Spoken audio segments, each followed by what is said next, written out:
Freunde, ich freue mich, dass ihr auch heute wieder hier hereinschaut zur nächsten Etappe unserer Pilgerreise auf der Via Francigena. Wer unsere Tour bis hierher verfolgt hat, der weiß, wir sind jetzt in der Mitte der Po-Ebene und starten im kleinen Örtchen Garlasco. Im letzten Jahr hatten wir ja wahnsinnig viele tolle und schöne Begegnungen. Wir sind gespannt, ob es dieses Jahr wieder so wird. Und wollen loslaufen die nächsten 200 Kilometer, die zweite Hälfte Po-Ebene, bis an den Rand der Apenninen. Medesano bei Parma ist unser Ziel.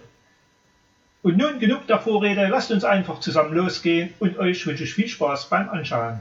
Für alle, die neu auf meinem Kanal sind, beziehungsweise zur Erinnerung, werfen wir zunächst einen Blick auf die Landkarte. Die Via Francigena, eine alte römische Handels- und Heerstraße, führt von Canterbury nach Rom. Natürlich über den Ärmelkanal quer durch Frankreich. Sie berührt die alte Römerstadt Reims, welche der Legende nach von Remus, dem Bruder des Romulus, Gründer des antiken Roms, gegründet worden sein soll.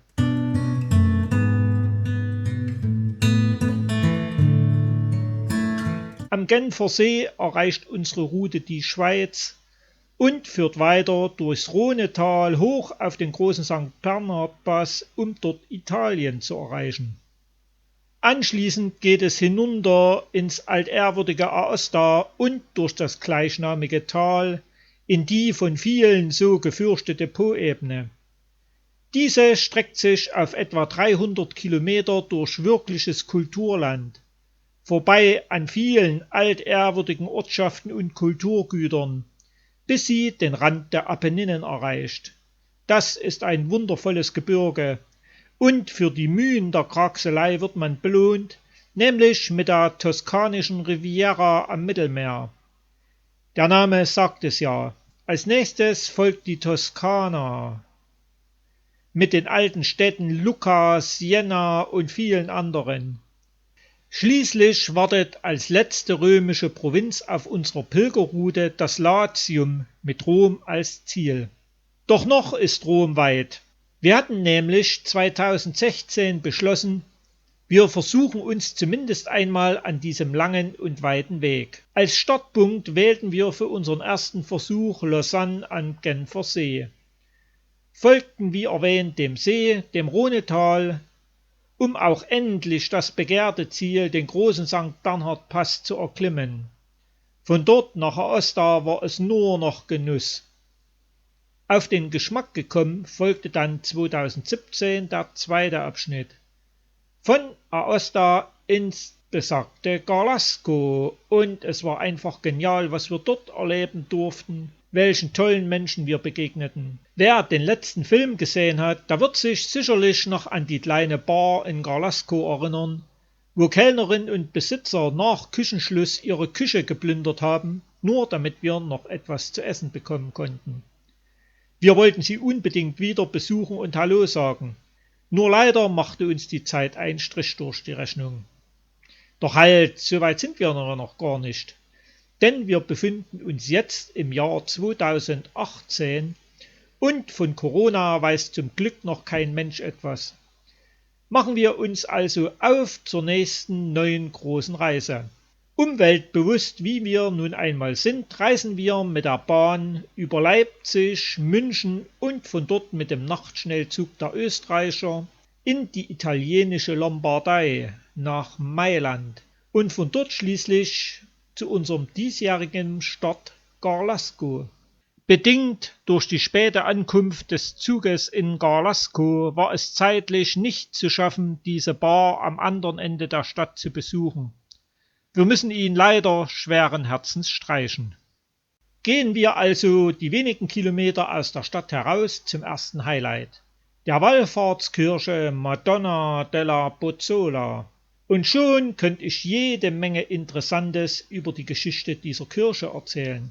Jedoch viel schöner und angenehmer sind die Italiener selbst, welche uns zwar diskret, dennoch neugierig beobachten. Ich hatte mir das ganze Jahr über eine Menge an diversen italienischen Sätzen und Redewendungen eingebläut. Das hier ist die Gelegenheit, es jetzt zu testen. Und ich kann euch sagen, es ist herrlich, was geschieht, wenn man sich ein klein wenig in der Landessprache artikulieren kann. So ist das beschwingte Pilgerfeeling sofort wieder da. Wir fühlen uns richtig gut, fast wie zu Hause und verlassen die Zivilisation. Unser ruhiger und schöner Pilgerweg hat uns zurück und ich kann euch sagen, es ist ein wunderschönes Gefühl. Wir fühlen uns leicht, frei von allen Sorgen und Problemen und freuen uns unseres Lebens und dass wir hier in diesem Land zu Fuß unterwegs sein dürfen. So einfach ist das manchmal mit dem Glück.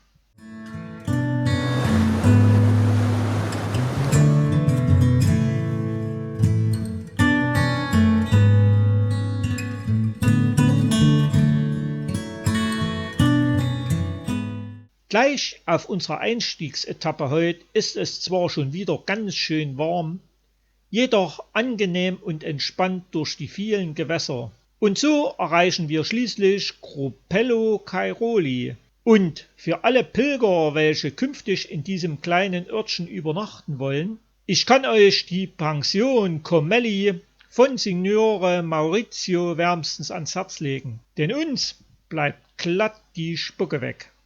Ein richtiges kleines Museum erwartet uns hier und Signore Maurizio gibt sich die allergrößte Mühe, alles zu unserer Zufriedenheit zu gestalten.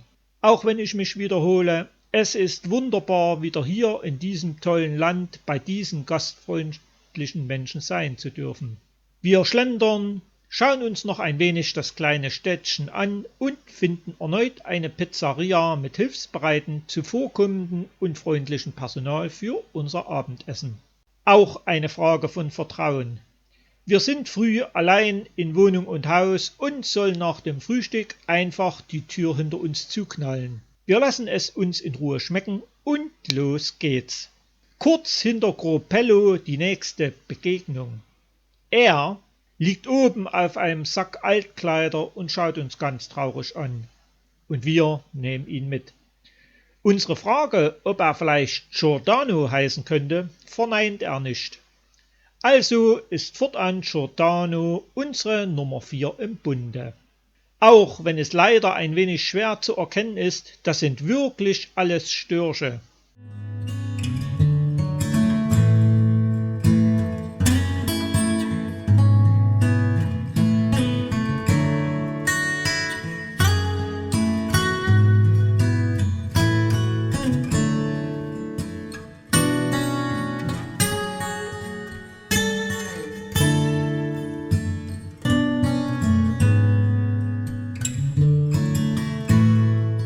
Schon eine ganze Weile sehen wir einen Verfolger. Vor Villanova machen wir eine kurze Pause. Er holt uns ein spanischer Pilger aus Grenada. Wir laufen eine Weile zusammen, versuchen dabei ein wenig Konversation. Nach der Kirche trennen wir uns.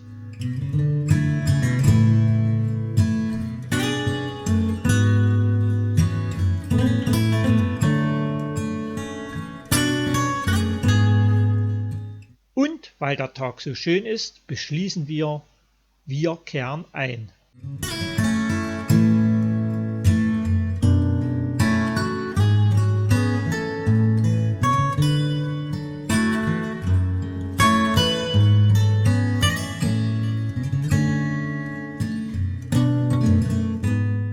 Ohne es hier schon zu wissen, es werden die letzten Reisfelder sein, denen wir begegnen.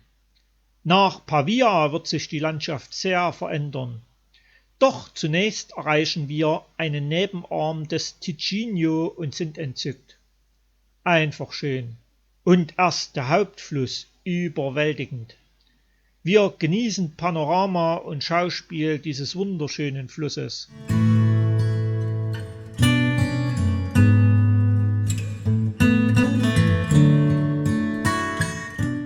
Nach den vielen Kilometern Kulturlandschaft hat dieser urwüchsige Ticino Nationalpark seinen ganz besonderen und eigenen Reiz. Selbst Giordano ist beglückt.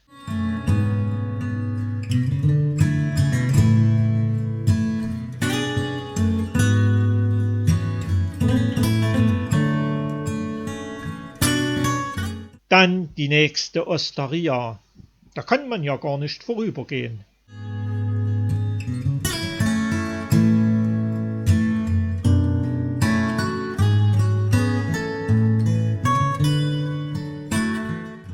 Irgendwann ist auch die reizvollste Landschaft vorüber. Die Zivilisation zeigt sich in Form dieser Brücke. Pavia liegt vor uns.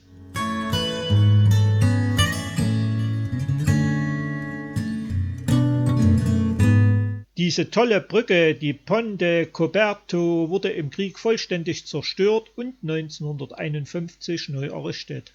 Bemerkenswert: Ein Übergang über den Ticino, sei es als Furt oder Fähre, hat hier bereits seit der Antike bestanden.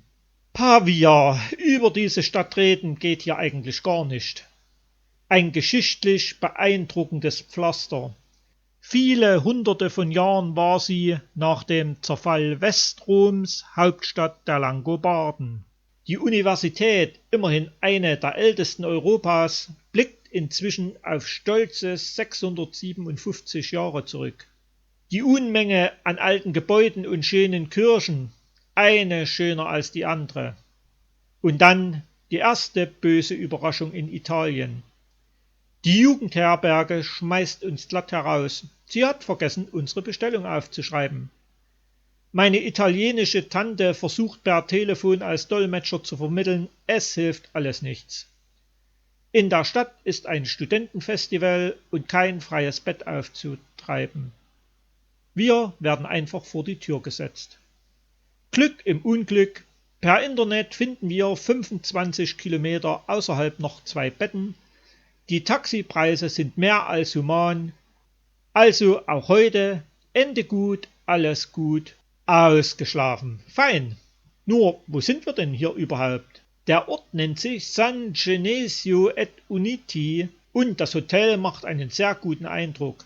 Das Frühstück ist gut und reichlich, was wollen wir mehr? Für die Rückfahrt in die Stadt gibt es sogar ein hoteleigenes Taxi. Der Fahrpreis ist in der Übernachtung inbegriffen. So landen wir schnell und bequem in der Stadt, bummeln noch ein wenig, sehen zum Beispiel die besagte altehrwürdige Uni und genießen die morgendliche Ruhe. Eine absolute Sehenswürdigkeit der Stadt kann man jedoch nicht einfach außer Acht lassen. Die Kirche San Michele Maggiore, im 12. Jahrhundert errichtet. Wir schauen und staunen. Plötzlich nimmt sich unser ein Herr an, wir wissen nicht, welche Funktion er hat oder woher er plötzlich gekommen ist, aber wir dürfen zum Beispiel an den Altar, wo nicht jeder hin darf, und bekommen dieses tolle Mosaik zu Gesicht. Er erzählt in einem bunten Sprachenmix und kaum zu glauben, wir verstehen ihn und seine Erzählung im Wesentlichen. 1155 wurde hier Barbarossa zum Kaiser gekrönt und der Bau sei seitdem grundsätzlich unverändert und wir würden heute hier das gleiche sehen wie damals Friedrich Barbarossa. Wir fragen uns, wer bekommt da keine Gänsehaut? Uns bleibt jedenfalls die Luft weg. Das ist wirkliche Tradition und Geschichte. Angekommen in der heutigen Welt und Realität werden erst einmal Ansichtskarten aus dieser tollen Stadt geschrieben, bevor es nun endlich richtig an die heutige Etappe geht. Wie jedoch zu sehen ist, Pavia ist doch ziemlich groß und es folgt eine tolle Kirche der nächsten.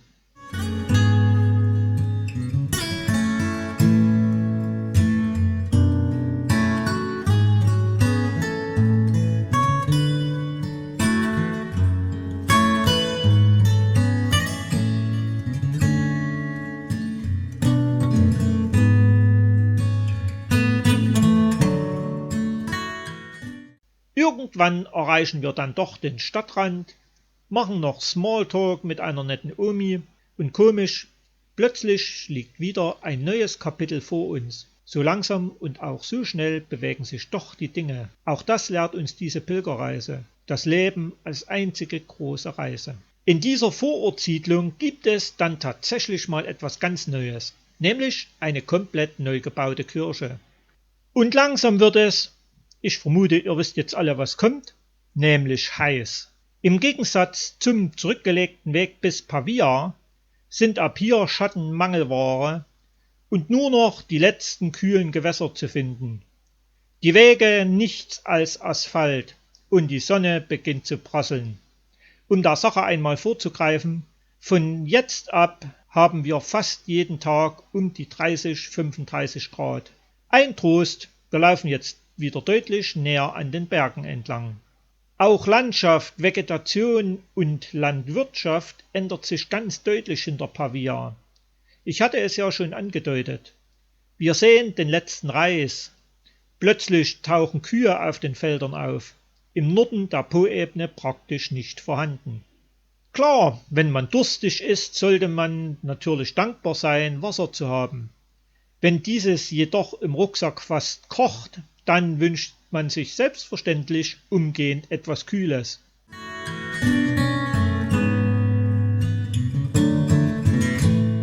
Und da endlich Schatten. Dafür wird Ralfs Hoffnung zunichte.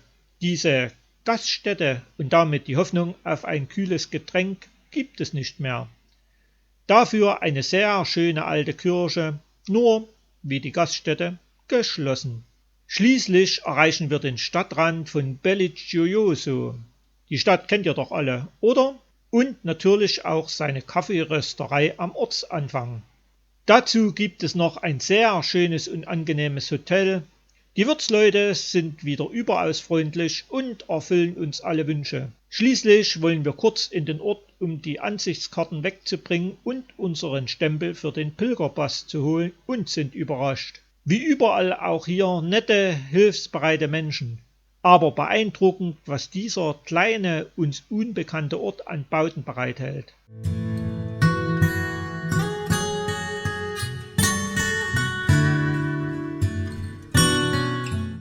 Verabschieden wir uns von Belligioioso und unserem netten Quartier, erfreuen uns an diesem mehrsprachigen Schild, welch schöne Gesten überall und machen uns auf den Weg.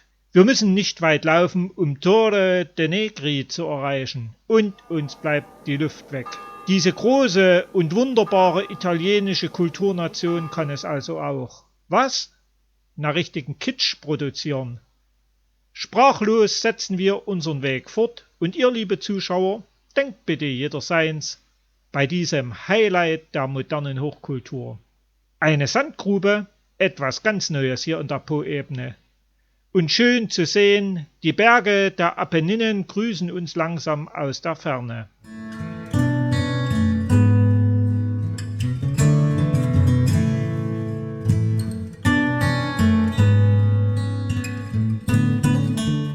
Costa de' Nobili. Gehen wir auch hier eine Gaststätte suchen und machen kurze Rast bei schönen kühlen Getränk in diesem wunderschönen, gemütlichen Dörfchen. Doch los jetzt, genug in der Kneipe rumgedrückt, weiter geht's.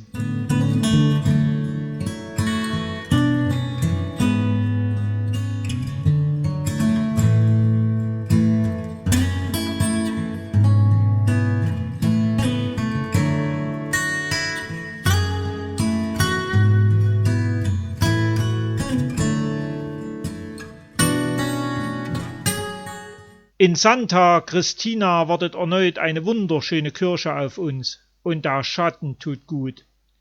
Es ist nämlich nicht mehr warm, es ist richtig heiß. Diese Gaststätte, obwohl wir ja wirklich und ernsthaft laufen wollten, kommt wie gerufen. Und während wir so sitzen, kommt ein weiterer Pilger des Wegs und siehe, es stellt sich heraus, es ist ein Deutscher, Johannes. Er ist im Juli in Canterbury losgelaufen und will am Stück nach Rom. Wirklich schön und abwechslungsreich sind die letzten Kilometer bis Miradolo Terme. So war es eine ausgesprochen angenehme Etappe. Allerdings angesichts der Hitze sind wir froh, jetzt angekommen zu sein. Zunächst geht es in die Kirche zum Stempel holen. Auch hier ein unheimlich freundlich und netter Priester. Dann ist Zeit für die obligatorische Celato-Andacht. Unser Quartier am Stadtrand ist ein wenig versteckt, dafür aber mondän, oh la la. Und erst die Wirtin, Signora Stefania. Sie redet ohne Unterlass wie ein Wasserfall. ist aber auch sehr auf unser Wohl bedacht. Kaffee, Wasser serviert sie, alles, was unser Herz begehrt. In dieser interessanten Pizzeria wollen wir den Abend ausklingen lassen. Nur war es wohl ein bisschen viel Wein und Bier für heute? Ja, liebe Freunde, ich möchte mich für heute von euch verabschieden in der Bier- und Weinseligkeit meiner beiden Mitpilger. Und was uns morgen auf unserer nächsten Etappe ab Miradolo Terme erwartet, das wird bald hier auf diesem Kanal wieder zu sehen sein. Bleibt gespannt, ich freue mich auf euch und tschüss, bis bald.